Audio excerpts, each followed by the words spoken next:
Aleluia. Glória a Deus, irmãos. Boa noite a todos, a paz. Muito bom estar entre os irmãos nessa noite. Dificilmente as pessoas, os irmãos aqui do Mevan me veem pregar domingo à noite, ou nunca viram. Eu sempre comunico e prego no Mevan quando tem alguma das nossas conferências, ou nas primícias, ou na convenção, ou nas nossas escolas, ou nos nossos retiros. E nunca me coloquei à disposição de falar no domingo à noite por não me achar apto para isso. Domingo sempre é um encontro mais de família, sempre mais uma palavra de ensino, de instrução. E por conta disso eu sempre dei um passo para trás a respeito de falar no domingo à noite. Mas nesses últimos dias o Senhor tem nos encorajado para compartilhar de algo que nós estamos percebendo na nossa geração e nos nossos dias.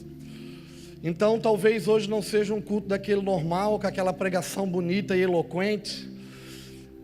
Talvez não seja um culto de ensino, mas eu quero compartilhar daquilo que eu tenho. Eu costumo dizer que eu não sei tudo e não tenho tudo e não tenho todas as respostas, mas às vezes que eu tenho a oportunidade de falar das Escrituras, eu procuro dar tudo que eu tenho.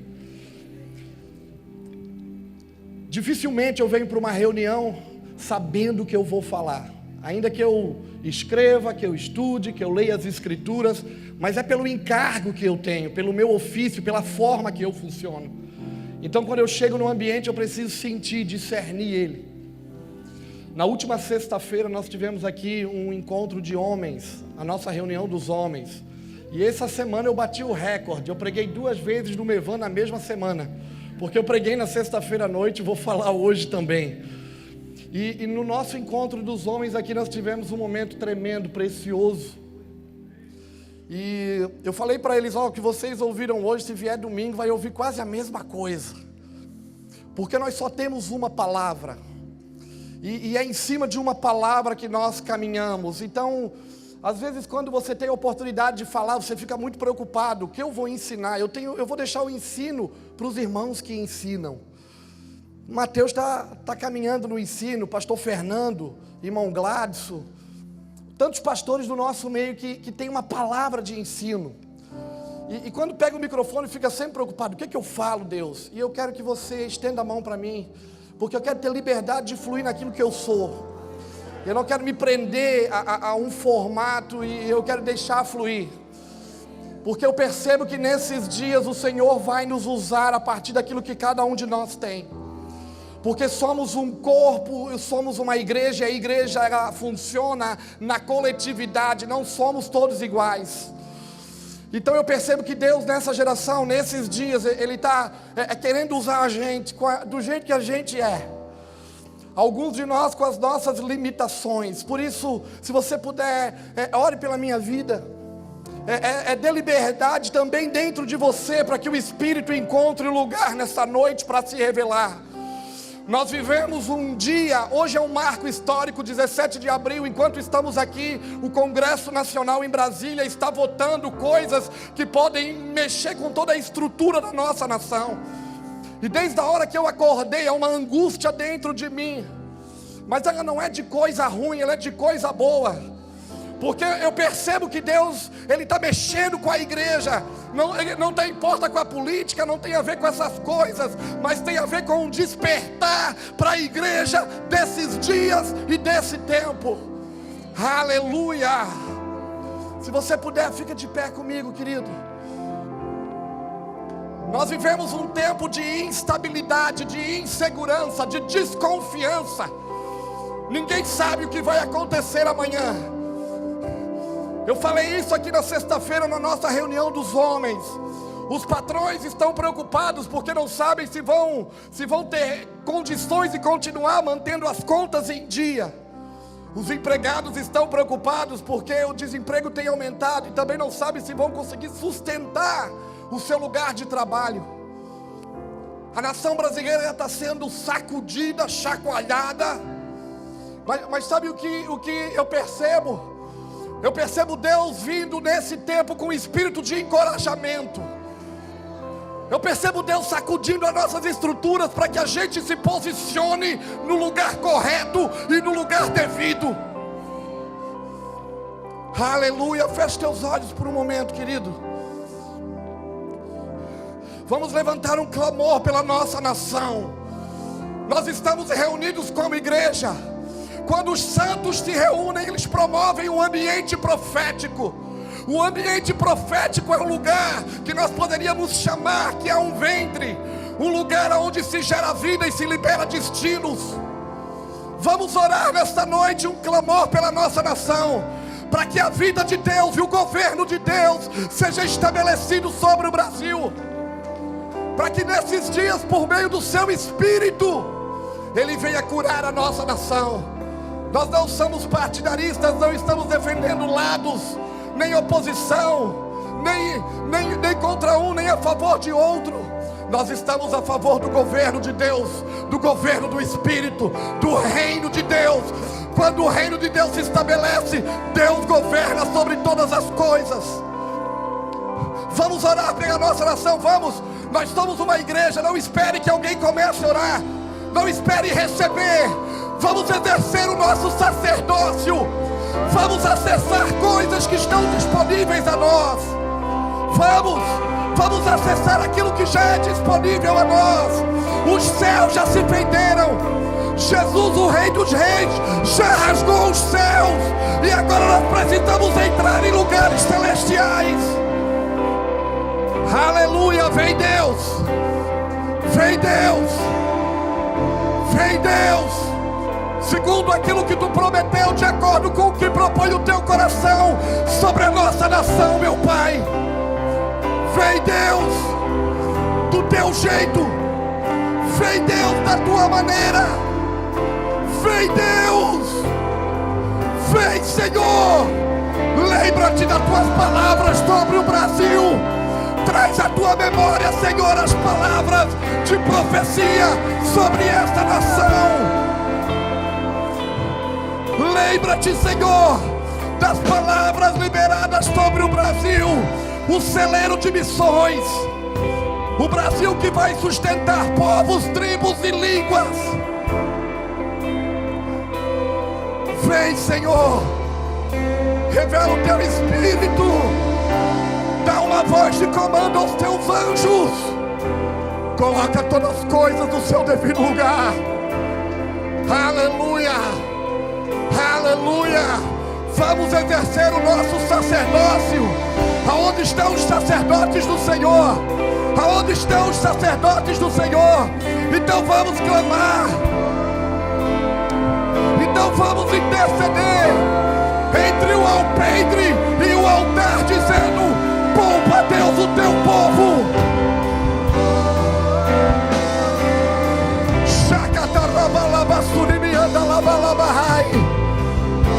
Aleluia.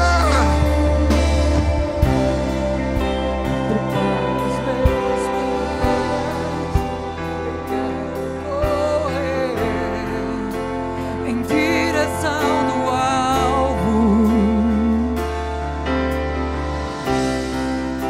prepara o meu coração. Eu quero sentir as coisas lá do alto.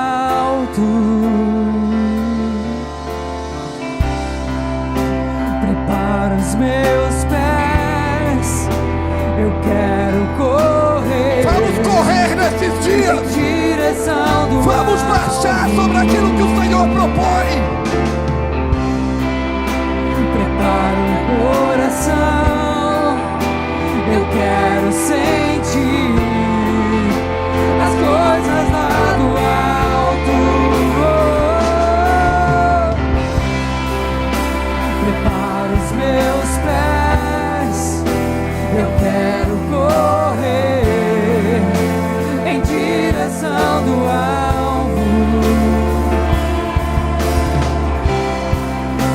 Prepara o meu coração. Eu quero sentir as coisas lá do alto. Eu estou correndo para ti.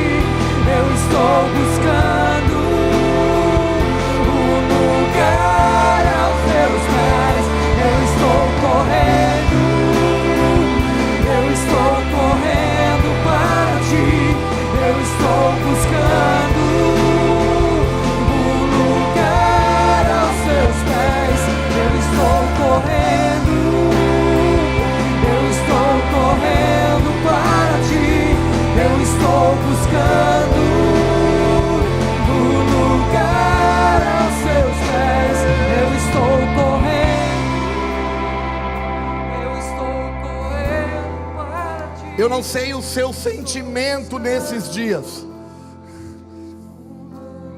mas até alguns meses atrás, o meu sentimento era de incredulidade. Me faltava fé, não para crer no Senhor e na sua palavra, mas para crer numa igreja relevante nos nossos dias.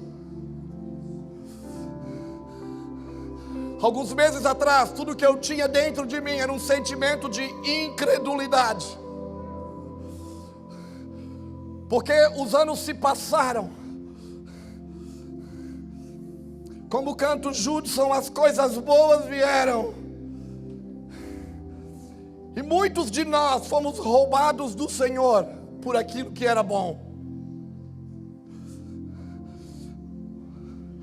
Mas alguns meses atrás, na virada desse ano, um espírito de encorajamento, ele tem nos despertado todas as manhãs. Ainda que as circunstâncias à minha volta não sejam favoráveis, ainda que todo cenário diga o contrário, mas na minha memória nesses dias eu estou trazendo aquilo que me dá esperança, as palavras que Deus profetizou sobre a nossa nação. As palavras dos nossos dias, para o cumprimento nos nossos dias. E o cumprimento da palavra de profecia, ela é condicional, não para Deus, para nós. Porque Deus está nos chamando a um lugar mais profundo, mais íntimo, de maior relacionamento, de maior vida nas Escrituras, de maior compromisso.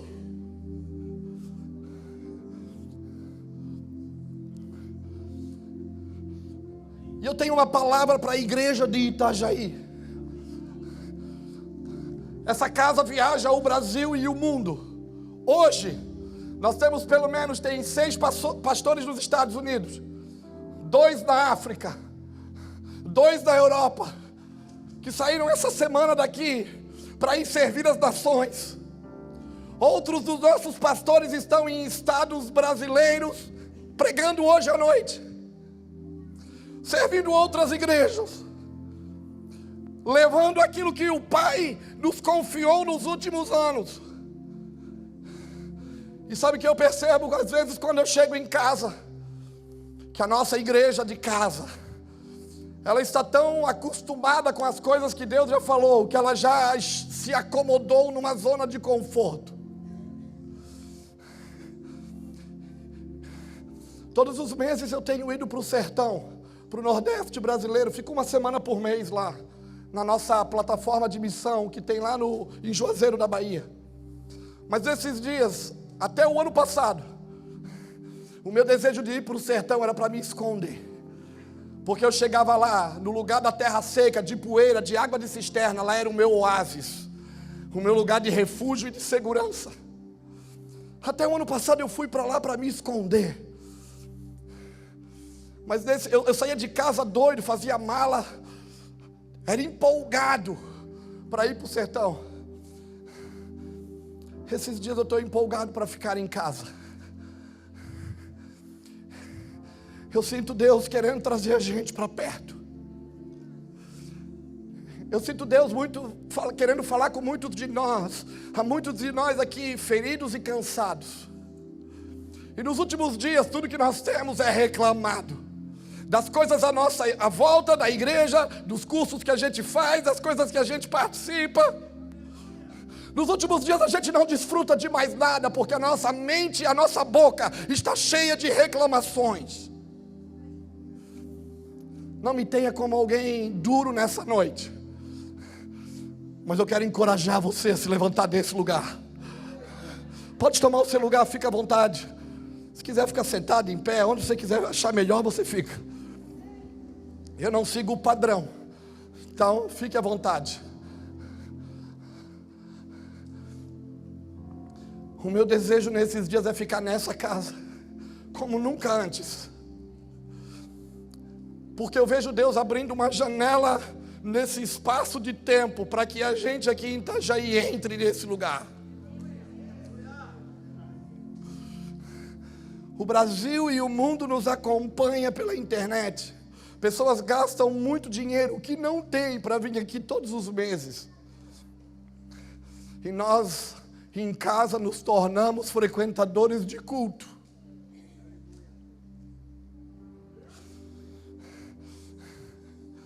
Não se preocupe, as pessoas às vezes, quando eu vou pegar o microfone, ela dizem: o Júnior vai pregar hoje, ele vai bater. Irmão, de brabo aqui eu só tenho a cara, o cabelo e a barba me deixam com essa cara de brabo, mas eu sou um homem manso. E nesses dias mesmos, faz tempo que eu não estou rugindo, eu só estou miando. Faz tempo que eu deixei de ser leão, eu estou virando gatinho. Porque eu percebo que o tempo de derrubar, arruinar, destruir acabou. Agora é um tempo de construir e de edificar. O tempo de derrubar as coisas que a gente vinha aqui e condenava e batia. Esse tempo acabou, esse é um tempo de edificação, de construção. E nós estamos tendo a oportunidade nesses dias de construir coisas concretas. Agora, uma igreja, irmãos, ela é um organismo vivo e ela não funciona a partir de uma ou duas pessoas, não. Ela é um corpo que precisa estar em sinergia. O que traz vida e traz movimento para a igreja é um membro ligado a outro membro, cada um realizando a sua função. Vai fazer com que a gente tenha vida e a gente tenha movimento. Deus tem algo maravilhoso para fazer nos nossos dias. Mas algumas coisas é condicional, depende do nosso posicionamento. Talvez você diga: Júnior, tu não conhece a minha realidade e quanto eu estou sofrendo nesses dias. O quanto eu estou fadigado nesses dias. Eu não vim aqui colocar peso sobre a sua vida. Eu vim aqui trazer pão e água para dizer: come e bebe. Levanta, porque longa ainda é a tua caminhada. No final do último ano, eu falei isso aqui na convenção. Irmãos, eu sou repetitivo. Eu repito muito as mesmas coisas. A mesma palavra nos últimos 10 anos é o que me faz chorar, é o que me faz levantar, é o que me faz dormir, é o que me tira a fome. É a mesma palavra. Na virada desse ano, no mês de dezembro, sabe aqueles dias que você está cansado? Sabe aqueles dias que você não tem muita esperança? E tudo que você quer é arrumar um culpado por causa dos seus sofrimentos. E numa manhã de dezembro, naquele período que você começa a olhar para o ano que se passou e fazer uma retrospectiva, aí você começa a olhar e ver que as coisas passaram muito rápido pela sua vida.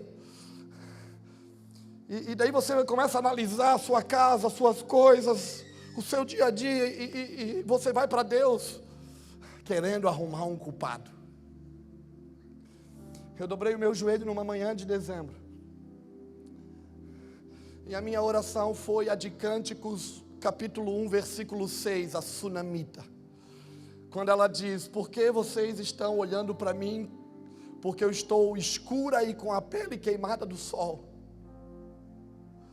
Foi os meus irmãos que me forçaram ao trabalho forçado. Eu cuidei de muitas vinhas, de muitas coisas, mas da minha vinha eu não cuidei. Esse era o meu sentimento. Talvez muitos de nós aqui nos encontramos nesse lugar. A minha oração para Deus foi: cara, eu estou cansado. Pai, eu estou me sentindo queimado do sol. É como se me tivessem obrigado a fazer muitas coisas. Eu cuidei de muita gente, eu cuidei de muitas coisas à minha volta. Eu fiz tudo o que me mandaram, eu dei tudo o que eu tinha. Mas de mim mesmo, da minha vinha, eu não cuidei. Eu estava em conflito com o meu pai. Eu vim para o nosso escritório aqui à tarde. Às vezes as pessoas não nos veem aqui na frente, mas pode ter certeza, nós andamos aqui nos bastidores. Se você vier segunda de manhã, segunda à tarde, terça de manhã, terça à tarde, durante a semana, você sempre vai nos encontrar numa das salas aqui atrás. Às vezes nós não temos nada para fazer, a gente só vem para estar no ambiente, com as mãos para cima e dizer: Senhor, nos ajuda, cuida desse lugar. E eu vim à tarde naquele mesmo dia para cá. Fazia aproximadamente um mês quase que eu não encontrava o pastor Juscelio. Por causa das viagens a gente não se encontrava. E aquele dia eu encontrei com o Juscelio à tarde num dos corredores nossos. E todos nós é do nosso conhecimento que o Juca é um pastor no nosso meio. Eu não tenho essa identidade pastoral, ainda que as pessoas nos chamam Pastor Júnior, eu não tenho esse ofício. Me esforço, procuro desenvolver algumas coisas que cooperem para o pastoreio, mas não é a minha, eu não tenho essa graça. Mas é do nosso conhecimento que o Juca não precisa fazer esforço. Ele tem esse ofício, essa graça, essa sensibilidade de ver as pessoas quando elas não estão muito bem. E naquele dia ele me pediu para ele disse: ô cara, que saudade de te dar um abraço. Eu fui meio rude com ele. Eu estava tão incomodado, tão aflito, que eu disse: que saudade de ganhar um abraço, cara. E como bom pastor, ele percebeu que eu não estava bem. Ele olhou para mim e disse: tu não está bem, né, cara? Eu digo: não. Eu estou me sentindo a sunamita de Cânticos 1:6. Eu estou queimado do sol, fadigado de cuidar de muitas coisas e de não ter cuidado de mim mesmo nesses últimos anos. Ele me deu o abraço, ele saiu para o corredor que leva para a secretaria, para a porta de saída, e eu vim para o sentido oposto. Antes de abrir a porta da saída, ele olhou para trás, e ele deu uma palavra que foi um balizador e uma cura para a minha vida naquele dia. Ele disse: só não te esquece de uma coisa, Júnior. O rei um dia saiu a inspecionar as suas vinhas, e não foi os irmãos da sunamita que ele levou para casa, foi ela que ele levou para o seu palácio para reinar e governar com ele. Naquele dia o Senhor me fez entender algumas coisas. O meu sofrimento não existe culpado. Os meus irmãos, eles só estão contribuindo para que eu esteja no lugar onde eu preciso estar, o lugar onde os olhos do rei vão me alcançar.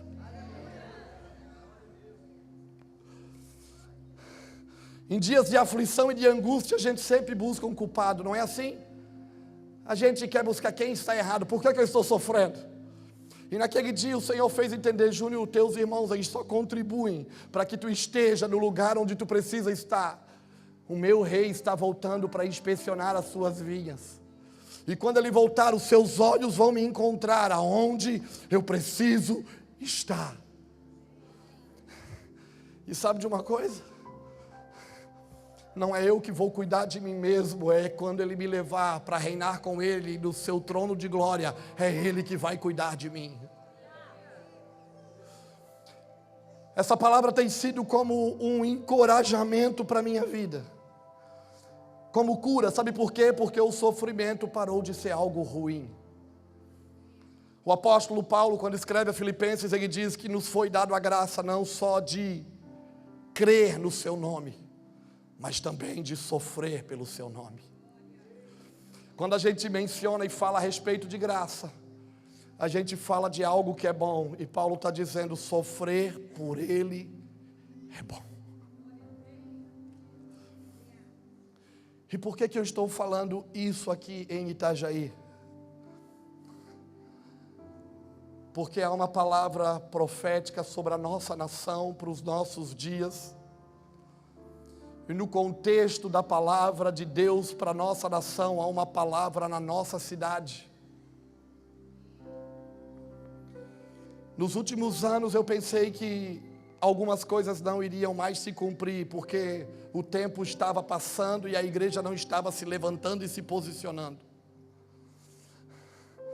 Mas nesses dias eu vejo como uma janela aberta no tempo. Um chamado de Deus, assim como em Apocalipse 4, quando João diz que viu uma porta aberta e uma voz, como aquela primeira voz que falou com ele dizendo: sobe aqui, vem e vê. Sobe aqui, vem e vê as coisas que vão acontecer. Há uma expectativa no nosso coração sobre os próximos dias. Diante de todo esse cenário de insegurança, de instabilidade, de desconfiança, Deus é Deus de continuidade. O que Ele falou sobre a nossa nação vai se cumprir. O que Ele disse sobre a igreja brasileira vai se realizar. Alguns anos atrás, há 40 anos atrás, Ele fala sobre a igreja dessa nação. Ele tem liberado palavras e dizendo que o Brasil iria viver um tempo de avivamento, que a igreja do Brasil se tornaria relevante, que o Brasil iria tocar muitas nações, que um fogo se levantaria no Brasil, iria alcançar outros povos, outras tribos e outras línguas. Nos últimos 20 anos, a palavra de Deus foi intensificada. Profetas de várias partes do mundo e da própria nação começaram a liberar isso com mais intensidade. E a gente sabe que nas últimas 2 décadas e meia, houve um mover na nossa nação, principalmente sobre a igreja. Há 25 anos atrás, o Brasil não estava no cenário mundial que ele se encontra hoje. Quando se falava de o Brasil sustentar povos, tribos e línguas, como? Uma igreja que vivia à margem da sociedade, conhecida como pessoas ignorantes, de pouco estudo.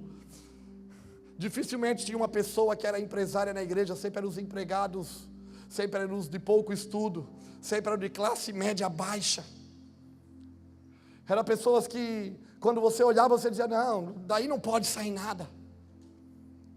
Deus levantou a nossa nação, colocou ela no cenário mundial, promoveu muitas coisas na economia, promoveu muitas pessoas da igreja, tudo para contribuir para o cumprimento de uma palavra.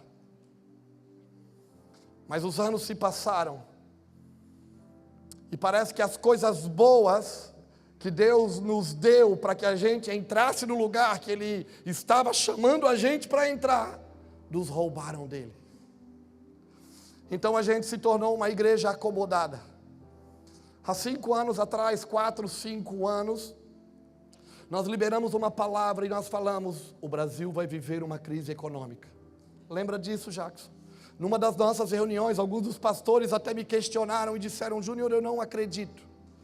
Porque o Brasil está tão desenvolvido agora, há uma palavra profética e nós falamos, é por causa disso que Deus vai abalar esta nação.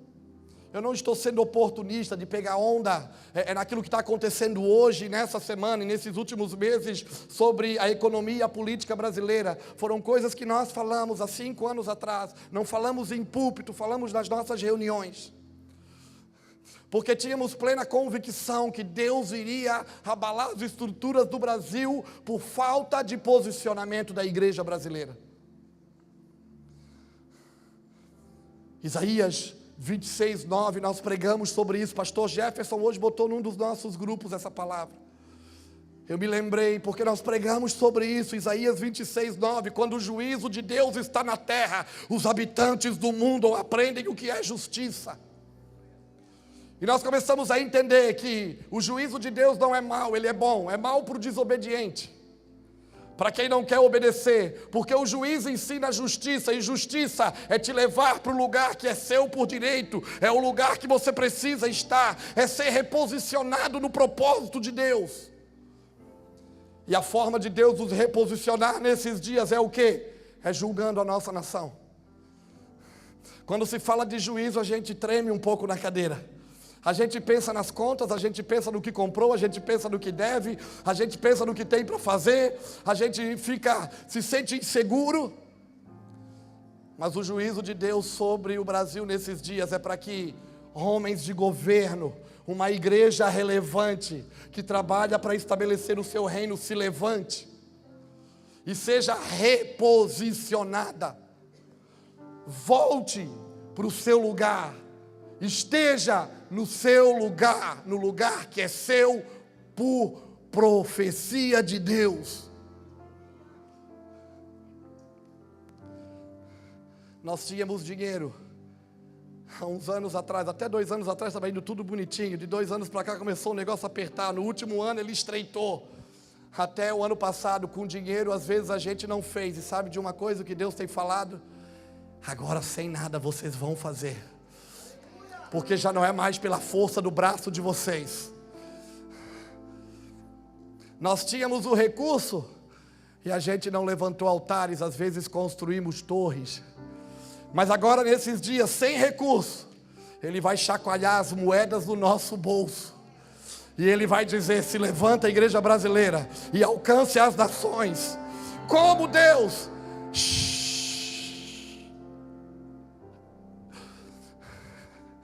Sabe a viúva que sustentou o profeta, que tudo que ela tinha era uma porção de farinha e de azeite e estava a ponto de morrer.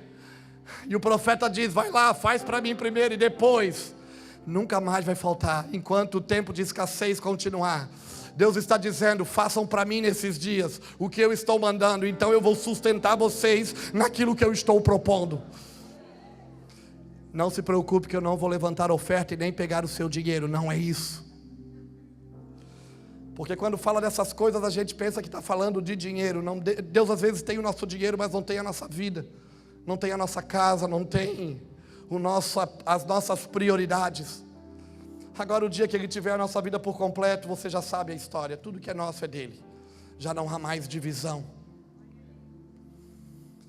Ainda que todo o cenário à nossa volta seja desconfortável, há uma palavra de encorajamento. Eu queria que você abrisse as escrituras comigo, porque o meu sentimento a respeito de muitos de nós, eu não vou dizer que são poucos, eu percebo que são muitos de nós, estão precisando ser ativados pelo Senhor. Abra a escritura comigo em 1 Reis,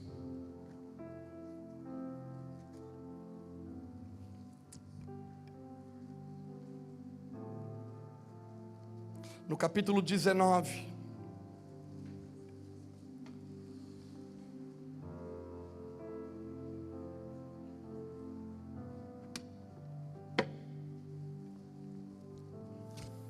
Versículo de número 1 diz assim: E Acabe fez saber a Jezabel tudo quanto Elias havia feito, e como totalmente matara todos os profetas à espada.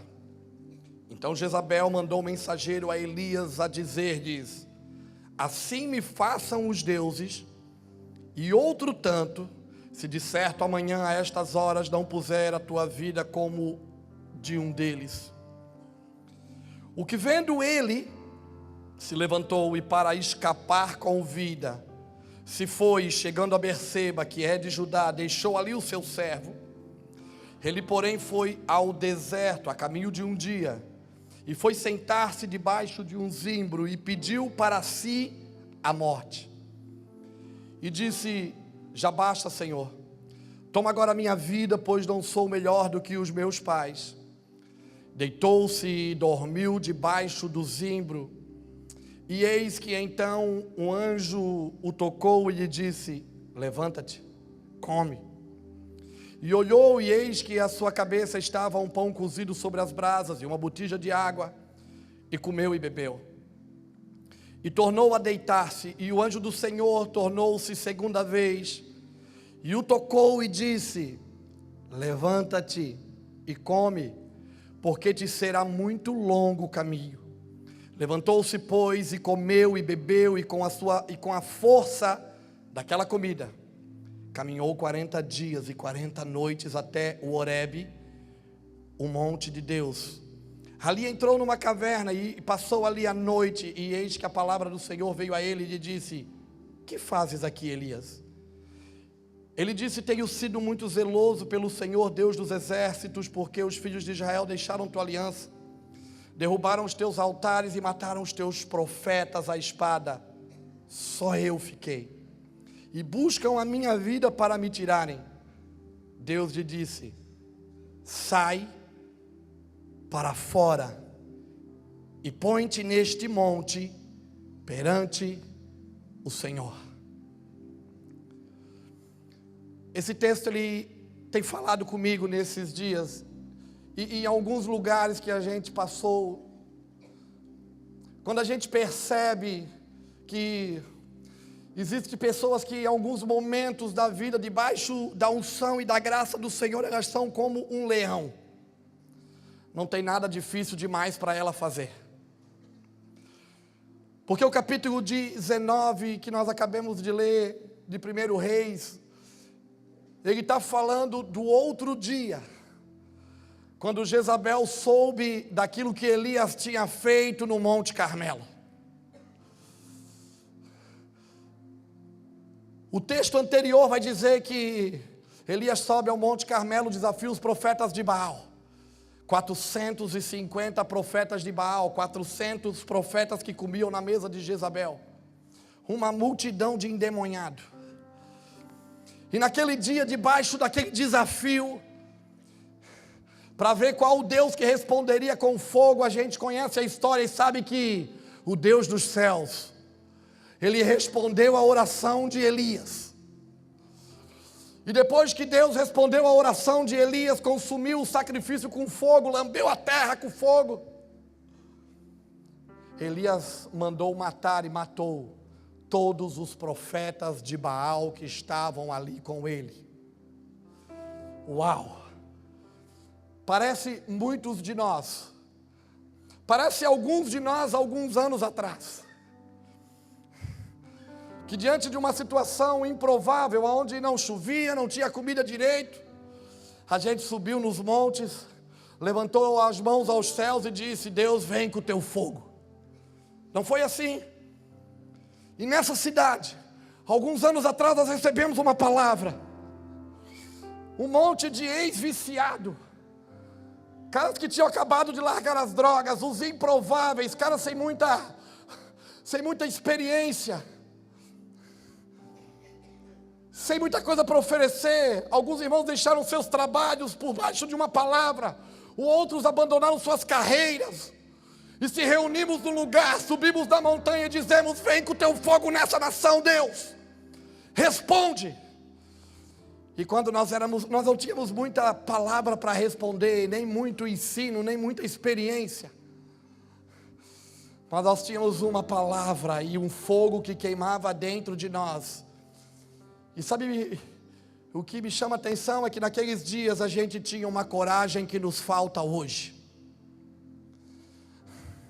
Porque com pouca experiência, sem dinheiro, andando de bicicleta, comendo sacolão,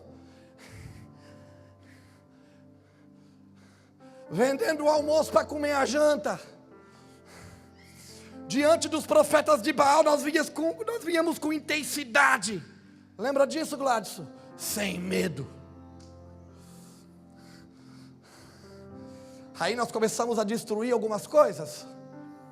Aí no outro dia Jezabel soube do que estávamos fazendo, o que tínhamos feito. Aí ela mandou decretos e recados para a gente: eu vou matar vocês. Não ri não, Vanessa, é verdade. Aí o que a gente fez? A gente pegou o caminho do deserto. E eu não estou falando aos pastores dessa casa, eu estou falando à igreja que se reúne dentro desse galpão, as pessoas dessa casa. Aí nós pegamos o caminho do deserto, deixamos o nosso moço Jackson em Berseba aí, fomos sozinhos, estamos indo para o deserto. E muitos de nós esses dias têm dito: Deus, eu estou cansado, eu não tenho ânimo para continuar, tira a minha vida, basta, chega. Elias foi dormir, mas quando ele acordou, havia um pão sendo cozido, e uma botija de água, e um anjo chamando a atenção dele, dizendo: cara, come e bebe, porque longa é a tua caminhada. Eu estou falando de mim. Algum tempo atrás, eu queria ir para o Nordeste para me esconder, não debaixo do pé de um zimbro. Eu falei aqui na sexta-feira, debaixo de um pé de agaroba. Eu queria levar minha família para lá.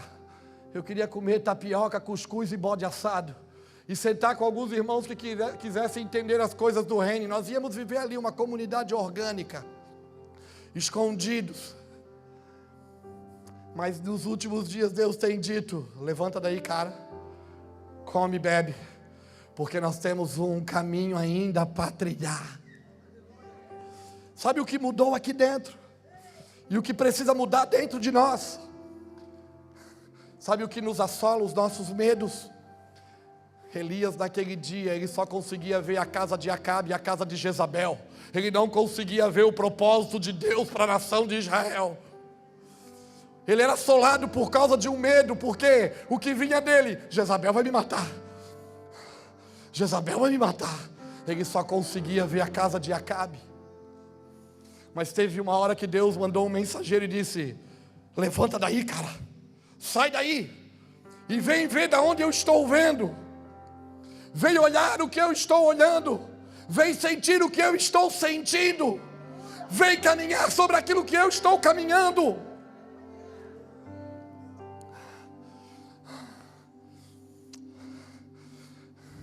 Eu sei que ainda falta um longo caminho, mas morrer debaixo do zimbro eu não quero mais. Porque esse não é um tempo de morte, é um tempo de conquistas e de vida. Ainda não acabamos a nossa jornada. Ainda temos algum trabalho para fazer. Ainda precisamos ungir Eliseu, o profeta, em nosso lugar. Ainda precisamos preparar uma geração que dê continuidade àquilo que o Senhor nos chamou para ser e para fazer.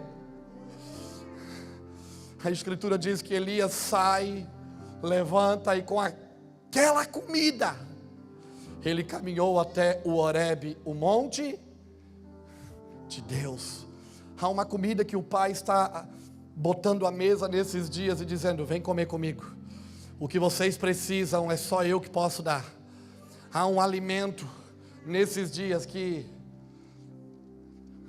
só essa palavra pode comunicar. Há uma necessidade nesses dias de a gente entrar nesse lugar, de comer aquilo que o Pai está colocando à mesa. E como eu sei que é a comida que o Pai colocou à mesa, se ela estiver de acordo com a palavra que Ele nos deu.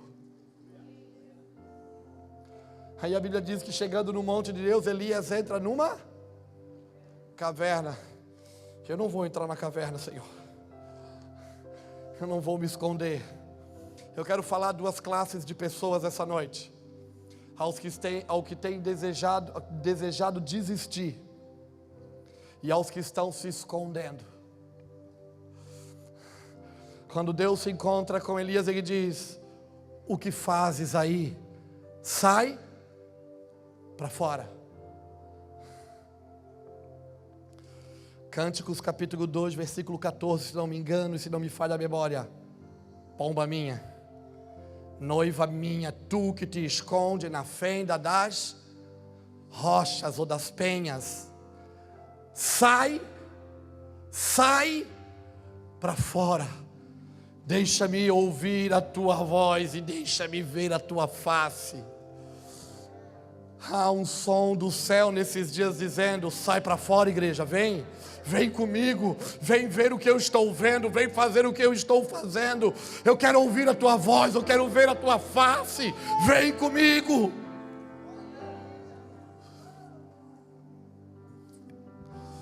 Nesses dias o Senhor está mudando a minha linguagem.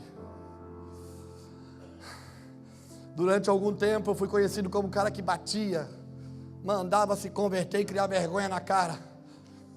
Eu não virei bunda mole não. Quando é necessário eu ainda digo. Mas há algo aqui dentro que Deus está virando. Porque a necessidade de nós construirmos algo como igreja nesses dias. E construir algo como igreja não é participar só de culto, não é só bater palma, não é só cantar corinho de fogo, não é só botar dinheiro no envelope. Ser igreja é se comprometer com aquilo que o nosso Pai está fazendo. Ser igreja é se comprometer com aquilo que Ele está fazendo. A palavra do Senhor Jesus, João 5,17, meu Pai trabalha até agora e eu também trabalho. Meu pai está envolvido num projeto e num trabalho, e eu estou envolvido naquilo que o meu pai está envolvido.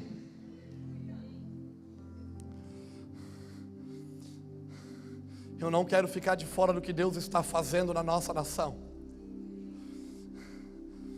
Aquilo que me parecia ser impossível de acontecer, vai acontecer. Porque homens justos vão se levantar para viver no meio dos ímpios e praticar a justiça. Porque homens de governo corretos vão se levantar e com as suas vidas eles vão falar muito alto.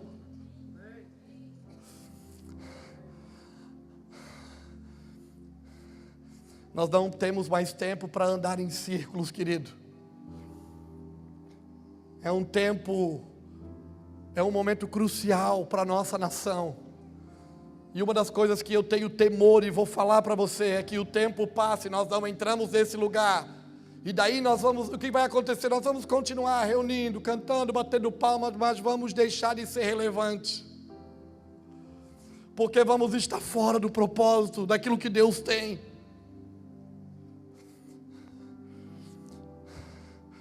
Deus está em busca de homens de compromisso, de mulheres de compromisso. A palavra que eu mais comuniquei no último ano, por onde nós passamos foi: já não é mais o que nós estamos falando, e nem tampouco o que nós estamos fazendo, mas é aquilo que nós estamos nos tornando, ou semelhante a quem nós estamos ficando. Porque uma das coisas que a gente descobre com o passar do tempo, eu posso fazer coisas bem parecidas com as que Jesus fez e não ser semelhante a Ele. Eu posso falar as coisas que Ele falou, mas não ser também semelhante a Ele.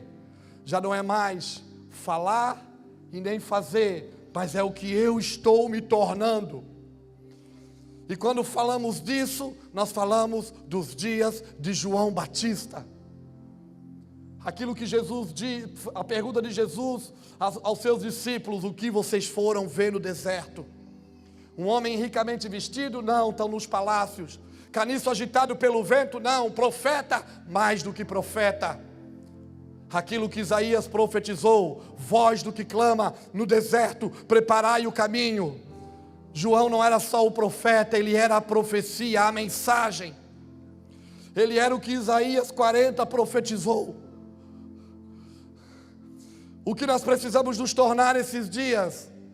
Uma mensagem, uma voz que vai preparar um caminho, assim como nos dias de João.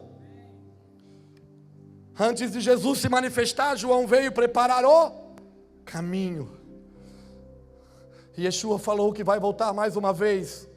E nesses dias nós acreditamos que Ele também está levantando no espírito de Elias os precursores, o profeta João, que vai preparar também o caminho.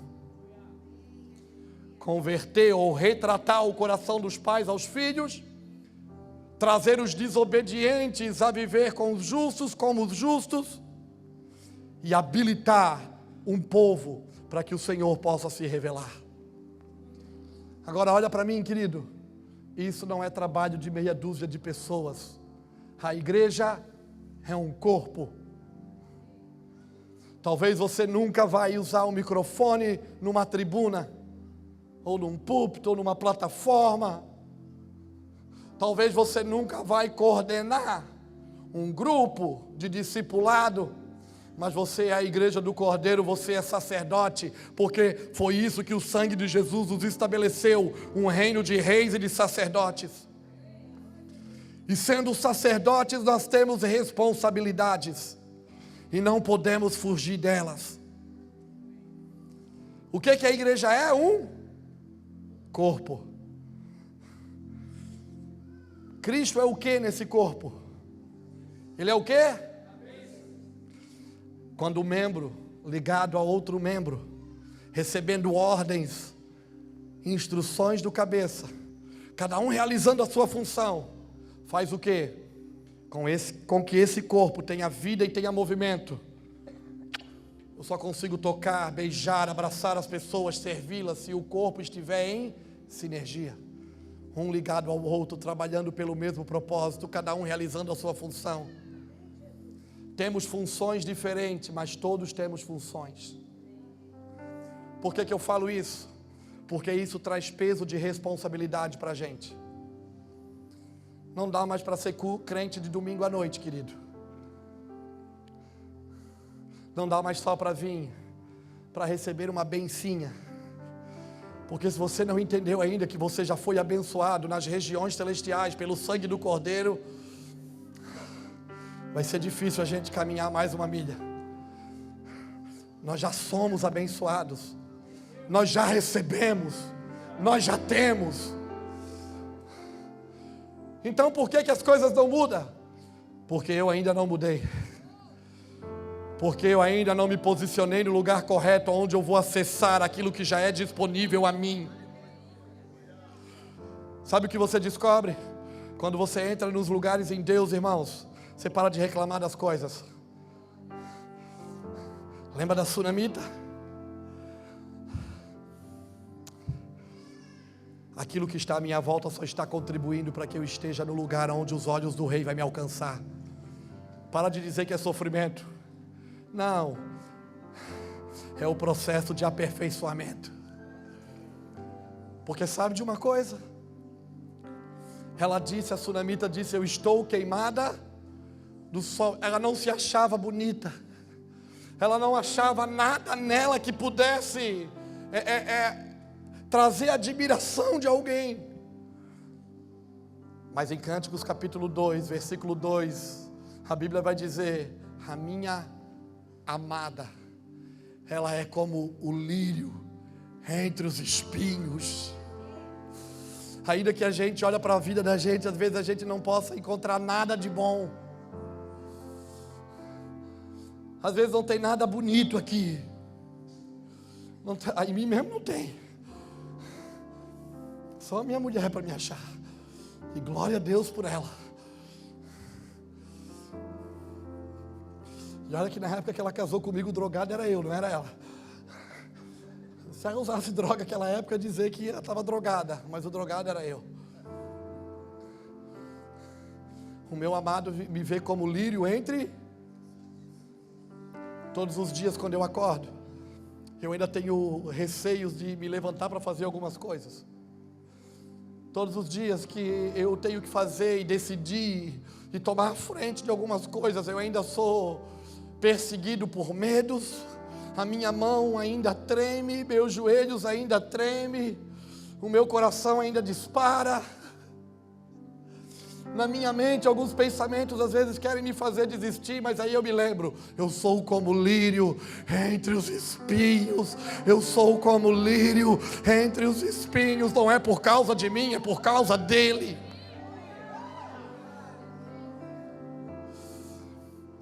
Eu tenho feito coisas que eu nunca imaginei fazer, eu tenho promovido coisas que eu nunca passou pela minha ideia, que eu pudesse ter capacidade para fazer, e ainda continuo sabendo que não tenho.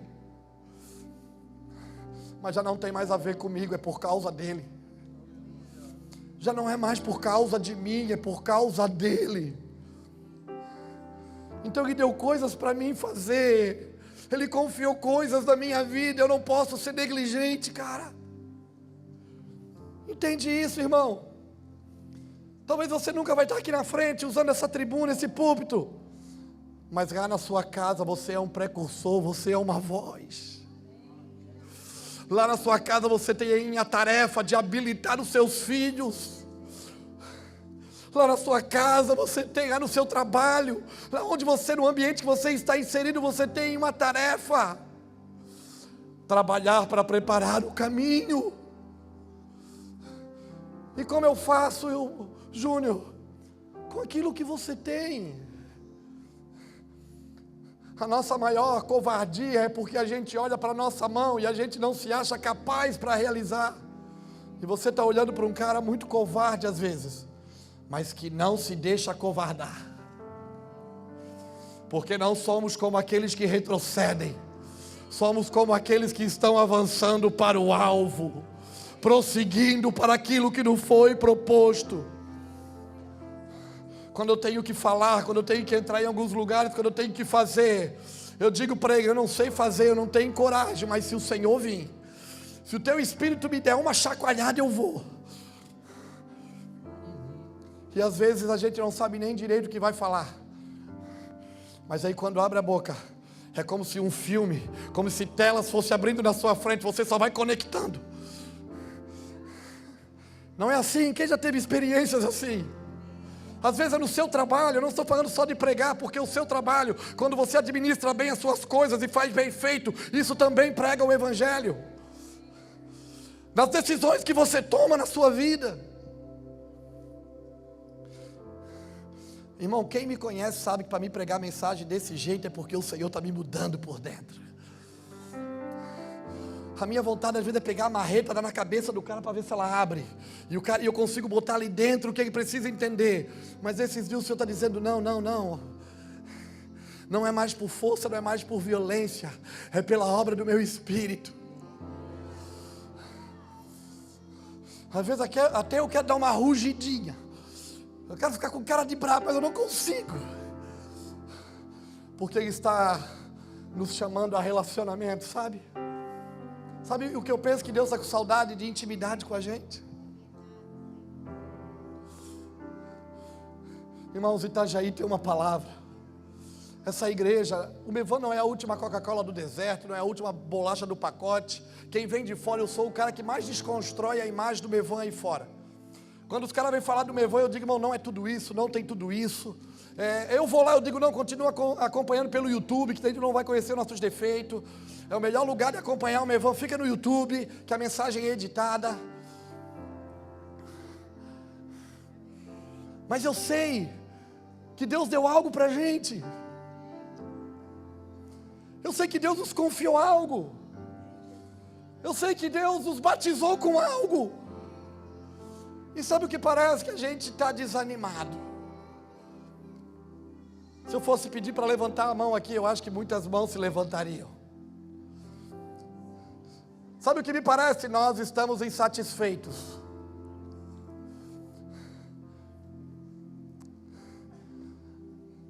Hoje é um momento oportuno. Talvez eles já acabaram no Congresso de votar o que estão votando. Que talvez a partir de amanhã muitas coisas vão tomar rumos totalmente diferentes do que nos trouxeram até aqui, do que nós estamos vivendo. A gente não sabe, as ruas do Brasil, as capitais do Brasil estão com milhares e milhares de pessoas nas ruas hoje. Enquanto nós estamos aqui. Irmãos, eu não quero que passe 10 anos da minha vida, eu olhe para trás e eu diga, por que eu não decidi fazer aquilo que Deus me mandou fazer naqueles dias? Porque a profecia de Deus é condicional para a gente, não para Ele. O que Ele falou que Ele ia fazer, Ele vai. Porque Ele é Deus. Agora é nossa escolha se vamos ser participantes daquilo que Ele está fazendo ou não. Se vamos participar ou se nós vamos ficar de fora. Se levanta, querido. Literalmente, fica de pé comigo.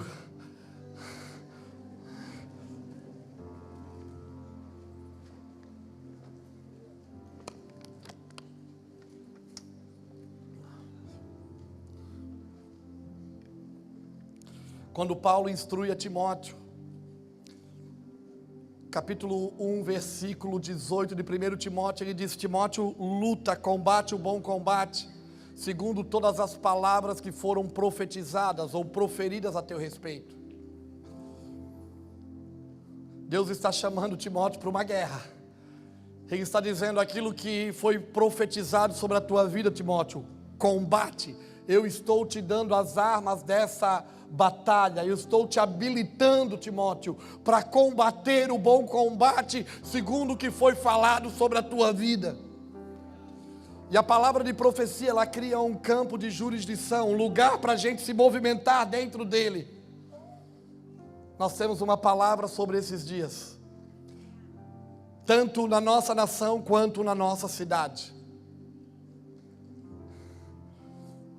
E se eu pudesse falar alguma coisa para você bem concreta, era combate, o bom combate. Deus está te habilitando para lutar nesses dias, de acordo com aquilo que foi falado sobre a tua vida sobre essa casa, sobre essa nação. Há uma necessidade da gente se levantar nesse lugar. A palavra de Deus, se nós entrarmos nesse lugar das Escrituras, elas vão revelar em nós tudo o que está fora. Antes da gente orar para encerrar, eu queria encerrar lendo um texto que nesse ano também tem sido um balizador para a nossa vida. Por isso pega a Bíblia comigo, no livro de Neemias, no capítulo 9.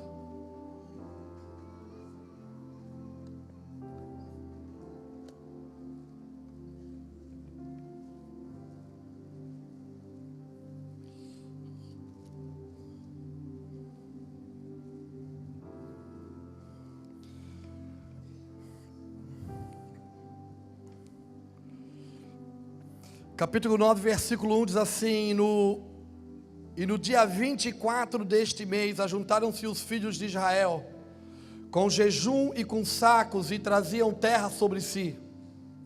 E a descendência de Israel se apartou de todos os estrangeiros, e puseram-se em pé, e fizeram confissão pelos seus pecados e pela iniquidade de seus pais.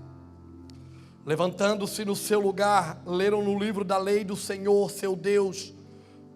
Durante 6 horas, eles leram o livro da lei do Senhor, seu Deus.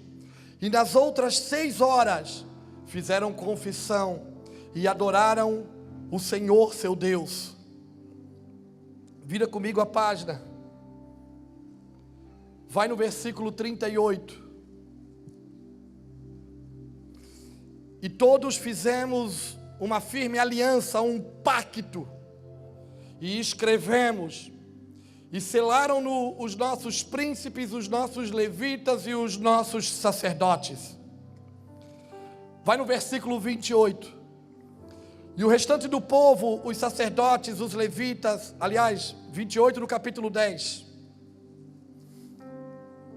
O restante do povo, os sacerdotes, os levitas, os porteiros, os cantores, os netineus, todos os que se tinham separado dos povos, das terras, para a lei de Deus, suas mulheres, seus filhos, suas filhas, e todos os que tinham conhecimento e entendimento, firmemente aderiram aos seus irmãos, aos mais nobres dentre eles, e convieram no anátema, e num juramento de que andariam na lei de Deus, que foi dada pelo ministério de Moisés, servo de Deus, e de que guardariam e cumpririam todos os mandamentos do Senhor, nosso Senhor, e os seus juízos e os seus estatutos.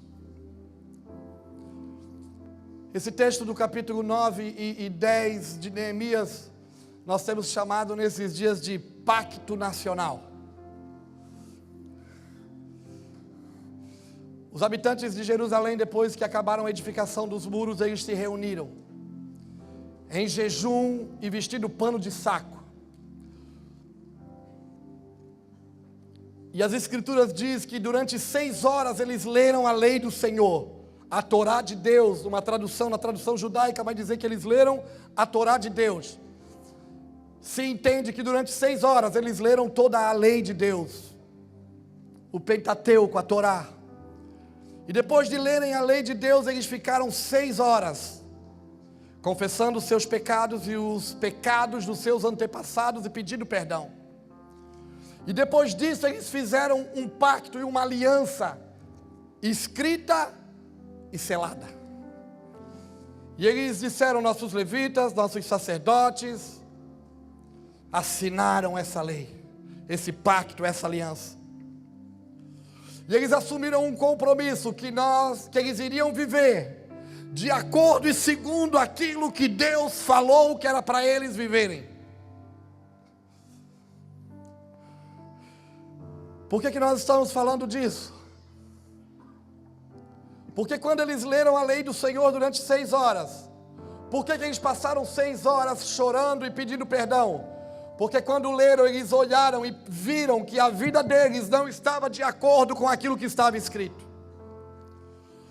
Quando eles leram a lei do Senhor, Eles perceberam que a vida deles estava desalinhada, fora do propósito.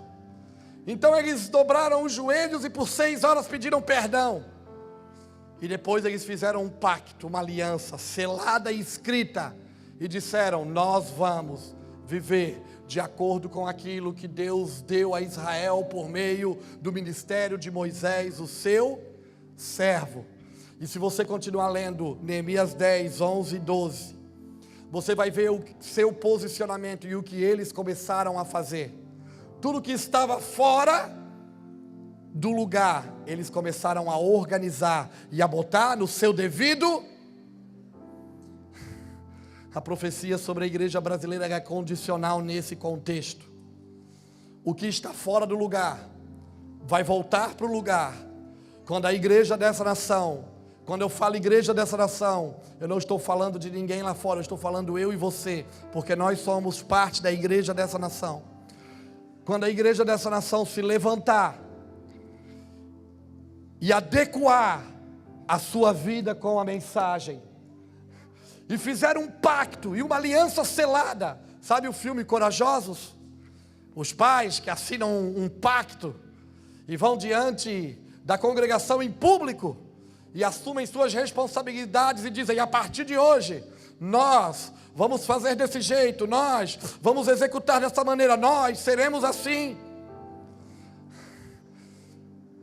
Eles fizeram isso debaixo de um juramento, que se não cumprissem, eles poderiam ser amaldiçoados. A igreja desses dias, ela precisa entrar na palavra, ela precisa adequar a sua vida ao que está escrito, ela precisa lutar de acordo com aquilo que o Senhor falou sobre a nossa geração. Isso é se tornar a mensagem. O que é se tornar uma profecia? É assumir um estilo de vida que esteja totalmente de acordo com aquilo que o Pai falou. Nós temos alguns elementos que nos encorajam. Se estamos cansados, Ele está dizendo: coragem, eu estou no meio de vós, eu vou renovar a força de vocês. Se estamos pedindo a morte, querendo desistir, Ele está dizendo: levanta, comem e bebem, porque vocês não estão sozinhos. O que nos falta então, irmãos? Alguém pode me responder então o que nos falta? Levantar, comer e beber e caminhar o que está sendo proposto para nós. Não olhar mais para o sofrimento como algo ruim, mas olhar: Deus está trabalhando para me aperfeiçoar. Entrar nesse lugar de compromisso. Não dá mais para brincar de igrejinha. Não dá mais para andar em círculos. A nossa palavra tem que ser sim, sim. E quando não, as nossas atitudes têm que ser de verdade, que revelem o caráter dele. Você pode olhar para mim hoje e dizer: Júnior, diante desse cenário, tem uma multidão com fome, o que nós vamos fazer? João capítulo 6, a Bíblia diz que Jesus tinha pregado a uma multidão durante todo um dia. E a Bíblia diz que ele já sabia o que ele ia fazer, mas ele questionou, desafiou os seus discípulos, porque os discípulos disseram para ele: Senhor, mestre, despede a multidão para que eles saiam para comprar pão, para que eles possam ir pelas vilas, pelas aldeias e ter o que comer. Aí ele olhou e a Bíblia diz que, sabendo ele o que ele ia fazer, ele diz: dá vocês alguma coisa para eles comerem. E quando se fala em desafios, a gente logo bota a mão no bolso, pensa em dinheiro. Filipe diz: será que com 200 denários? Talvez era o que eles tinham na bolsa, que carregava os valores das ofertas que recebiam. Talvez será que com 200 denários nós vamos comprar pão para todo mundo? Aí a Bíblia diz que André, eu tenho orado para que André se levante nos nossos dias. André é aquele que ele percebe que no meio daquela multidão havia um jovem, um moço, um mancebo, um menino, que carregava 5 pães e 2 peixes. E o que André faz? Tira aquele menino do meio da multidão, traz ele, apresenta ele para o Senhor. E sabe o que é lindo? É que esse jovem disponibilizou o que ele tinha, o que ele carregava. O Senhor abençoou, deu graças, partiu e repartiu, e à medida que repartiu, se multiplicou. E naquele dia uma multidão foi alimentada. O que eu aprendo com isso? Não despreze ninguém à sua volta. Existe uma geração de meninos e meninas que carregam 5 pães e 2 peixes. É o suficiente na mão do Senhor para alimentar uma multidão. Talvez aos nossos olhos, diante de todos os desafios, a gente não sabe por onde começar. Olha para mim, começa com o que você carrega. Sabe o que é bonito nesse menino? Eu conheço alguns caras que diante de um cenário desse, passou o dia ouvindo a palavra, agora bateu a fome, eu trouxe um lanche de casa. Como a gente diz aqui, farinha pouca, meu pirão primeiro. Eu conheço alguns que talvez iria pegar o que trouxe de casa, os seus 5 pães, os seus 2 peixes, fosse se esconder em algum lugar secreto. Não vai dar para todo mundo, eu vou comer aqui sozinho.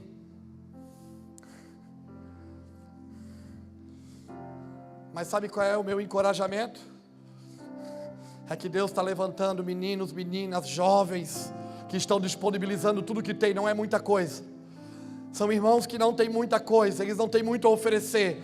Como a gente falou aqui, a gente não sabe tudo, não tem resposta para tudo, mas tudo que a gente tem, a gente procura compartilhar e comunicar.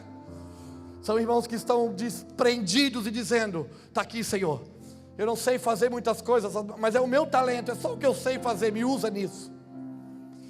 E por isso eu queria orar com você nessa noite. Sabe por que eu pedi para você ficar de pé e eu não pedi para você sentar de novo?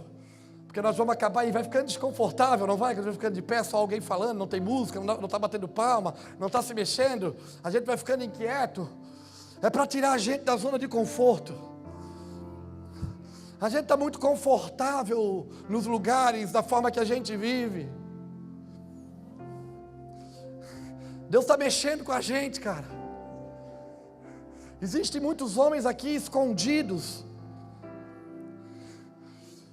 Existem muitos homens aqui escondidos que precisam sair para fora das cavernas desses dias, e Deus está te chamando. Sabe por que você está com medo de sair? No texto de 1 Reis 19, 20, vai dizer que quando Deus chama, vem para fora, Elias. Aí veio um vento forte. A gente tem medo de sair da caverna porque o vento forte pode pegar a gente. Aí passou o vento forte, Deus não falou. Aí depois veio um fogo. E Deus não falou. Mas depois veio uma brisa. Eu falei que Deus está mudando muito da nossa linguagem hoje. Muitos de nós estão com medo de sair para fora, que diz, não, vai que Deus está brabo comigo. Vai que Deus vai me dar um pau. Vai que eu vou levar uma surra. Não, ele está dizendo assim, vem para fora, há uma brisa suave falando nesses dias. Agora eu preciso que você venha para fora e ouça o que eu estou falando. Aleluia. Queria pedir que os irmãos do louvor viessem comigo. E eu queria orar com a igreja hoje aqui em Itajaí. Temos uma palavra.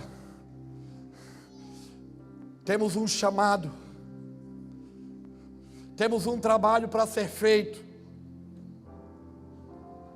Precisamos nos posicionar, nos responsabilizar. Precisamos nos envolver com aquilo que Deus está falando. Eu quero orar pelos cansados.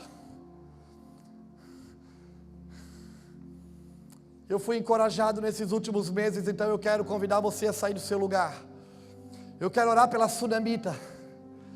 Essa que tem reclamado em alguns momentos e dito, cuidei de tantas coisas e de mim eu não cuidei. Eu estou com a pele queimada do sol, não tem nada em mim que possa atrair o olhar do Senhor. Eu queria convidar você a sair do seu lugar, se você assim entende. Eu quero orar com aqueles que estão esperando uma palavra de ordem para saírem das cavernas e dos esconderijos.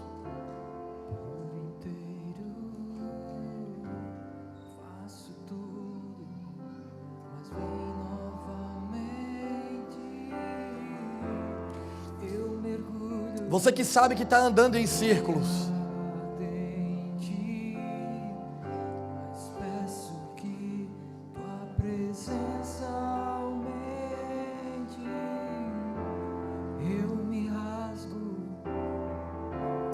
Aleluia. Faço tudo, mas vem novamente. Eu mergulho, me ardente, mas peço que tua presença aumente. E se eu passar pelo fogo, eu não temerei. Na tua fumaça de glória eu entrarei, longe do santo do santo, não sei mais viver.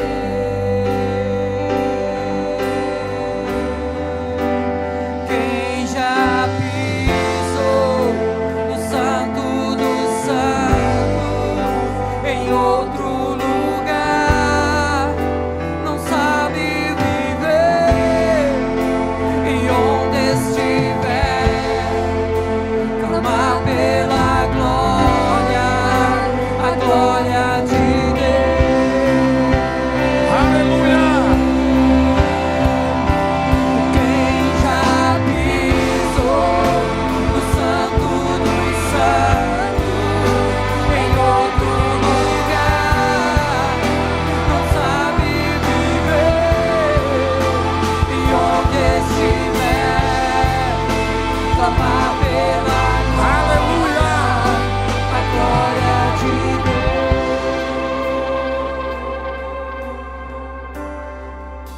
No início desse ano, nós fizemos uma primícia, que é o evento que a gente faz todo ano, uma primícia para casa.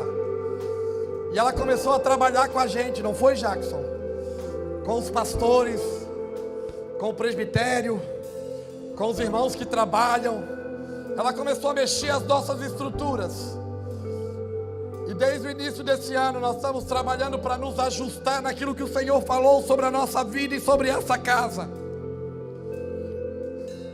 Não pense que vai ser diferente com você. Ele começou com a gente, mas Ele vai fazer em toda essa casa. Ele vai abalar as estruturas do Mevan aqui em Itajaí. Ele vai reposicionar muitos homens e mulheres que estão fora do seu lugar. Ele vai trazer vida para muita coisa que está morta. Ele vai. Ele também vai mexer muito com o nosso orgulho, com as nossas vaidades. Ele vai expor algumas coisas que são necessárias, não para nossa vergonha, mas para o nosso alinhamento. Sabe por quê? Porque Ele é Deus. Porque Ele é Deus. Na convenção desse ano nós liberamos uma palavra sobre o prumo na mão de Zorobabel. Eu pedi para desenhar uma capa da minha Bíblia. Em Zacarias 4:10. Depois de 16 anos que a obra e a casa do Senhor estava com a sua edificação parada, eles saíram da Babilônia com um propósito: reconstruir a casa do Senhor. Um remanescente de 1 milhão de pessoas, 50.000 deixaram a Babilônia. 5 meses de caminhada, 1.100 quilômetros, voltaram a Jerusalém e começaram o trabalho de edificação da casa. Durante um momento, eles receberam ordens e foram resistidos à força, e por isso a obra de edificação parou. Mas em Zacarias e em Ageu, os profetas que se levantaram depois de 16 anos para retomar aquilo que Deus tinha falado que eles vieram fazer. Zacarias 4:10 diz que o povo se alegrará quando vê o prumo na mão de Zorobabel. Sabe o que eu estou vendo e por que essa minha empolgação e meu encorajamento? Eu vejo o prumo na mão de Zorobabel.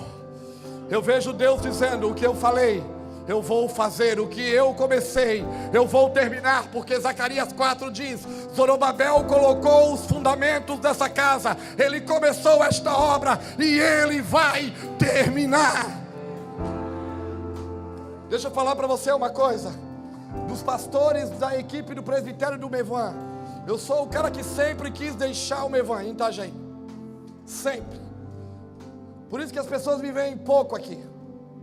Durante muito tempo eu fiz muita coisa do lado de fora e sempre quis ir para fora, sempre. Mas parece que quanto mais eu quis ir para fora, mais Deus me espremeu para vir para dentro. E nesses dias eu tenho plena convicção, ainda que eu faça muitas coisas lá fora, eu preciso vir para dentro de casa e ajudar e a estar com meus irmãos. Muitos de vocês não me conhecem direito, não conhecem alguns de nós. Talvez nós criamos em alguns momentos distanciamento, ficou um distanciamento. Não se preocupe, o prumo está na mão de Zorobabel, vai cair muitas paredes esses dias. Agora nós precisamos estar dispostos, a nossa vaidade vai ter que ser colocada para fora, nossa soberba, nosso orgulho, não tem mais a ver com o que vamos fazer ou falar, mas aquilo que nós vamos nos tornar. Quem manda? O Senhor. Quem faz? Os seus servos.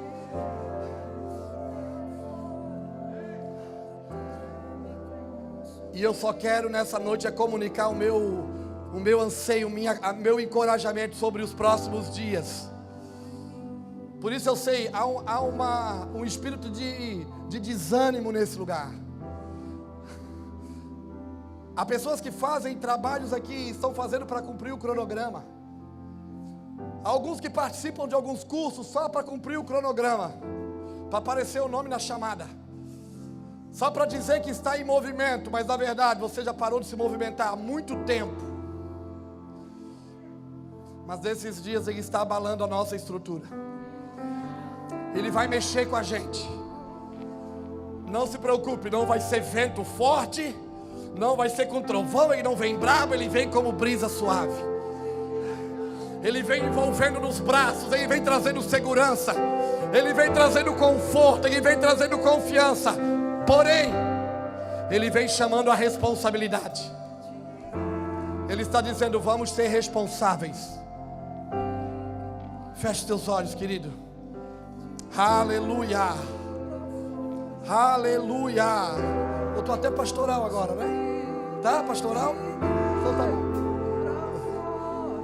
Aleluia. Vem, Senhor. Vem sobre essa casa.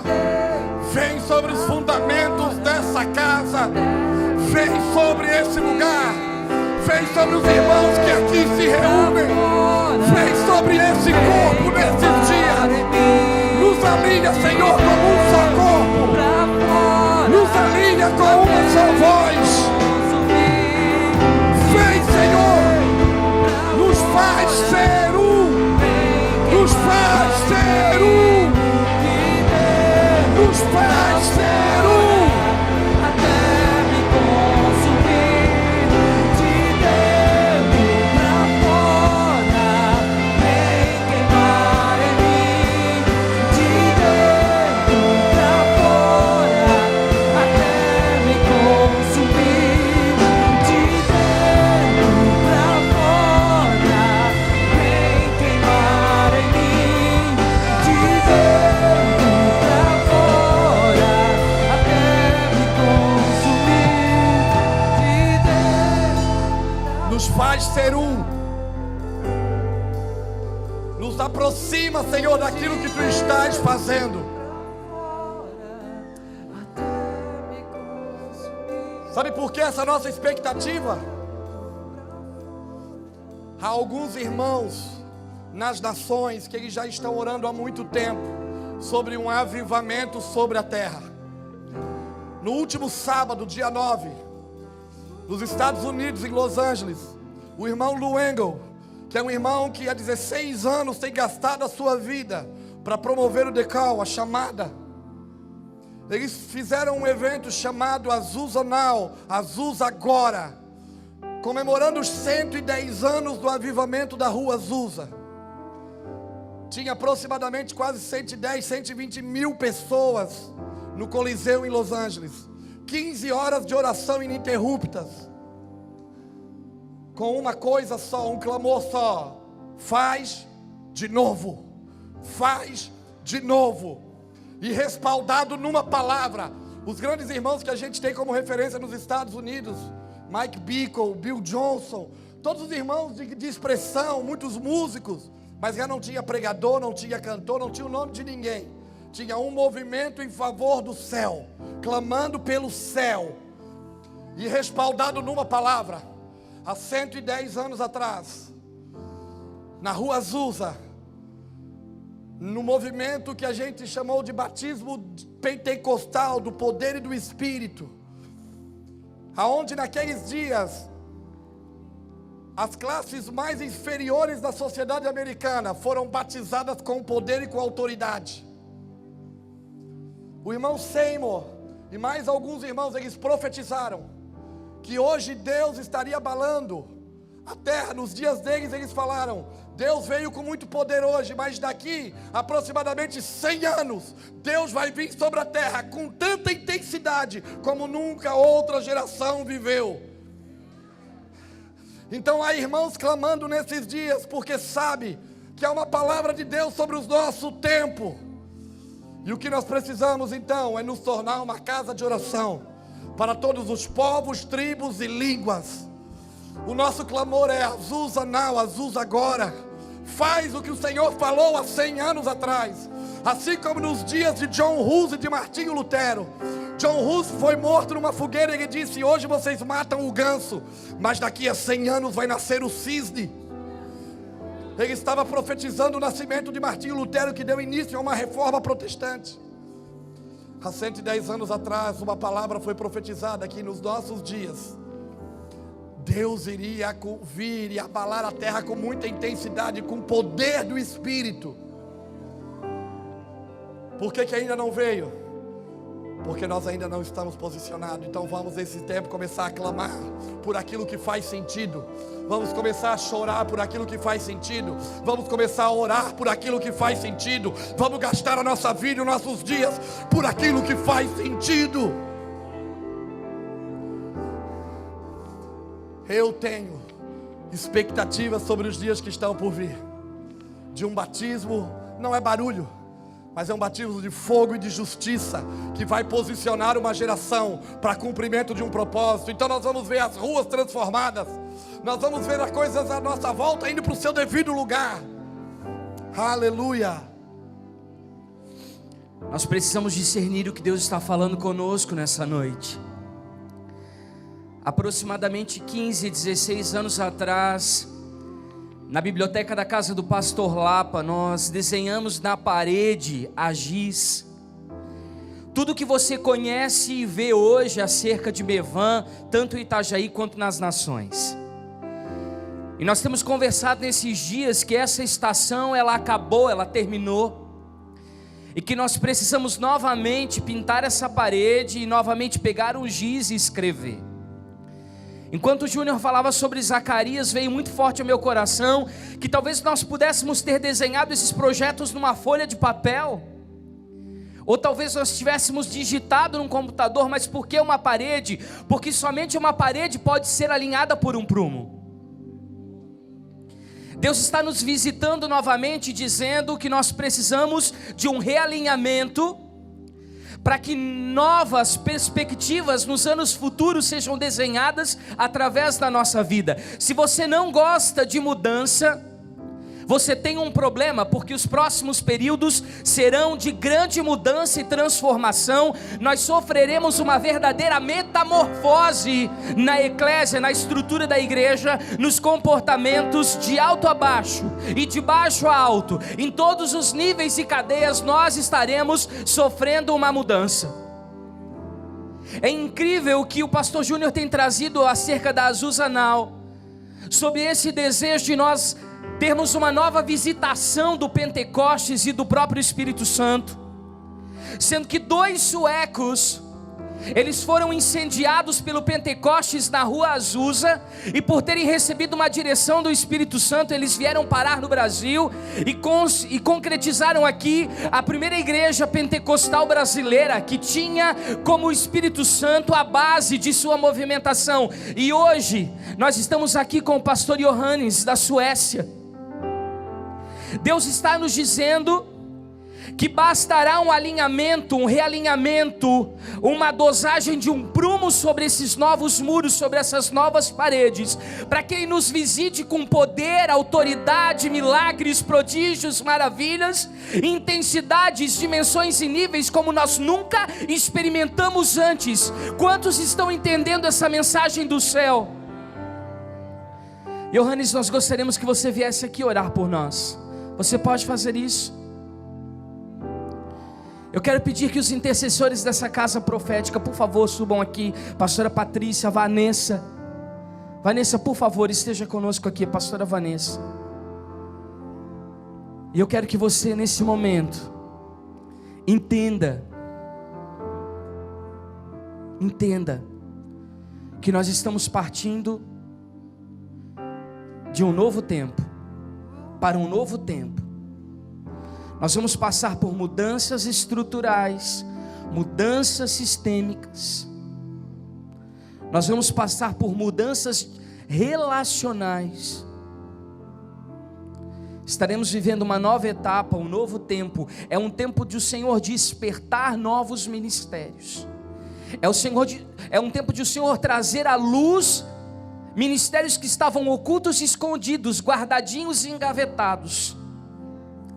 Pessoas que estavam no anonimato e que estavam sendo forjadas e preparadas. Este é o tempo do Senhor te tirar da aljava e te lançar nas nações. Quero que você feche os seus olhos nesse momento e que nós recebamos essa oração.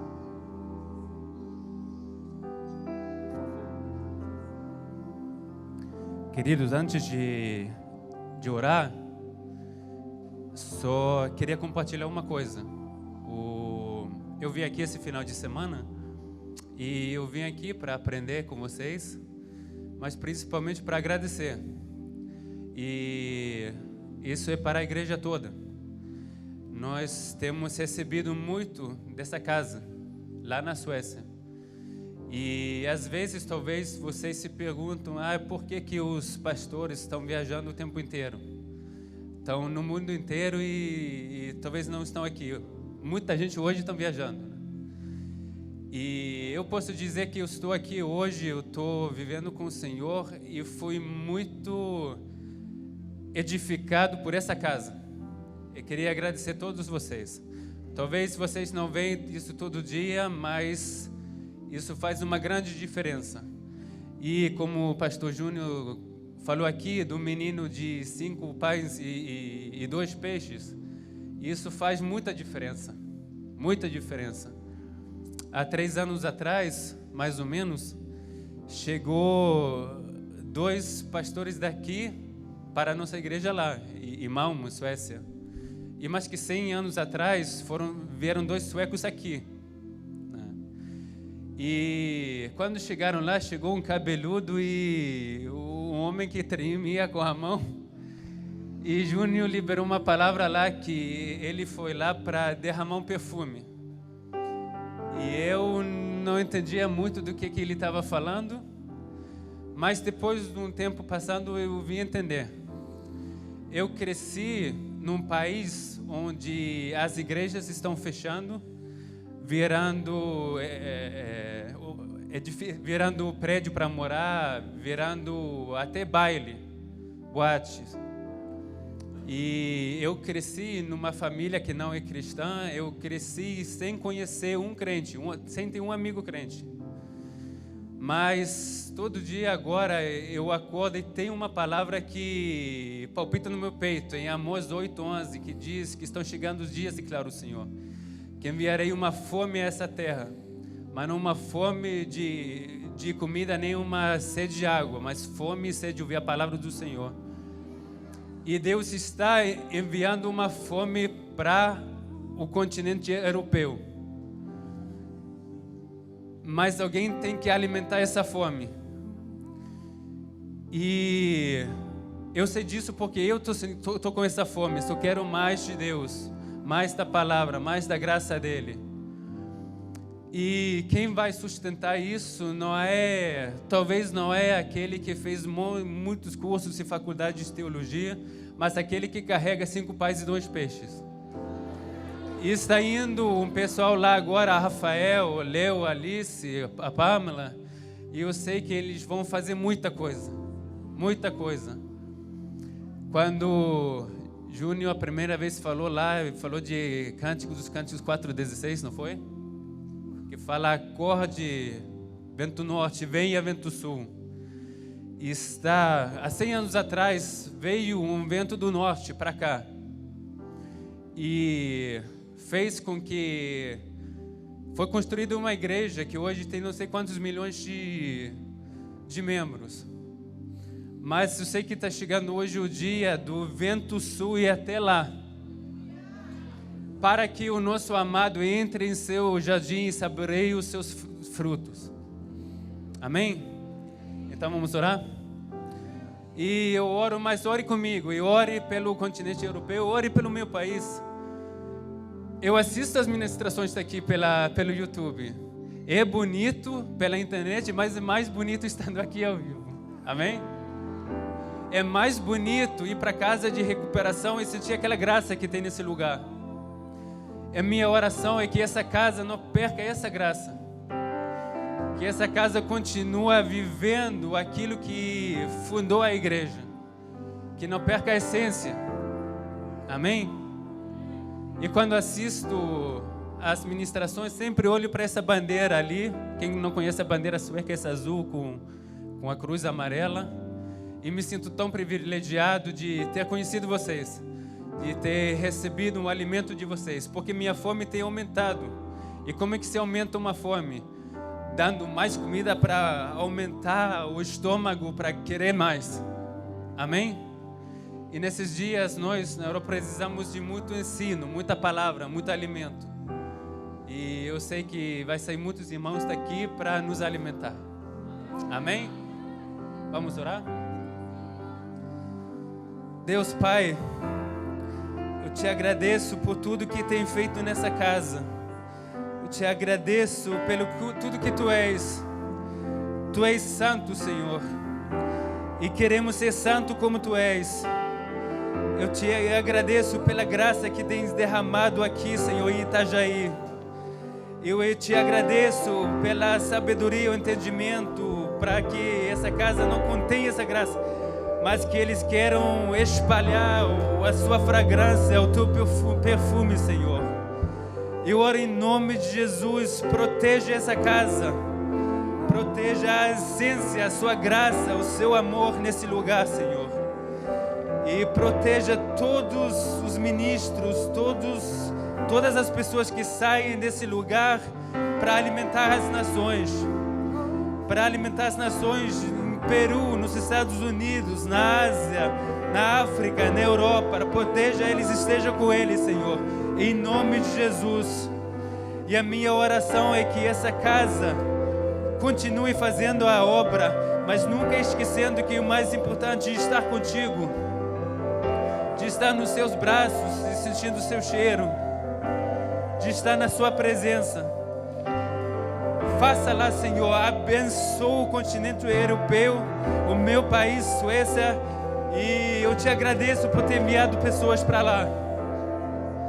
Eu abençoo essa casa em Itajaí, abençoo essa cidade, proteja essa cidade, Senhor, em nome de Jesus, em nome de Jesus. Obrigado por tudo que tens feito. Nos te amamos, Pai, em nome de Jesus. Amém. Amém.